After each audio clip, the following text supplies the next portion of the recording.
Germany present యాక్చువల్‌గా చాలామంది Germany వైపయితే చూస్తున్నారు. ఎందుకు అంటే యూఎస్ స్టూడెంట్ వాళ్ళకి కొంచెం గడ్డుకాలం అంటే వీసాలు సరిగ్గా రావట్లేదు.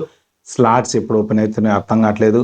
యూకే అంతంత మాత్రంగానే ఉంది. ఇక్కడ కూడా బీభత్సమైన రైడింగ్స్ జరుగుతున్నాయి. ఇల్లీగల్‌గా ఎవరైనా ఉంటే పంపించేస్తున్నారు. అయితే చాలామంది ఏంటంటే కొత్తగా జర్మనీ వెళ్దామా అని ఆలోచిస్తున్నారనమాట.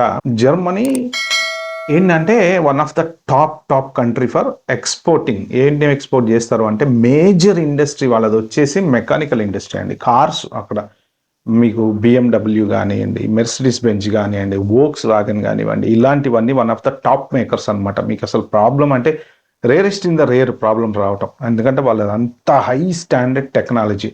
సో, జర్మన్ కార్ మ్యానుఫ్యాక్చరింగ్ ఒక one of the biggest industry. మీకు వరల్డ్‌కి ఎక్కడికో ప్రతి చోట ఎక్స్‌పోర్ట్ చేస్తదనమాట.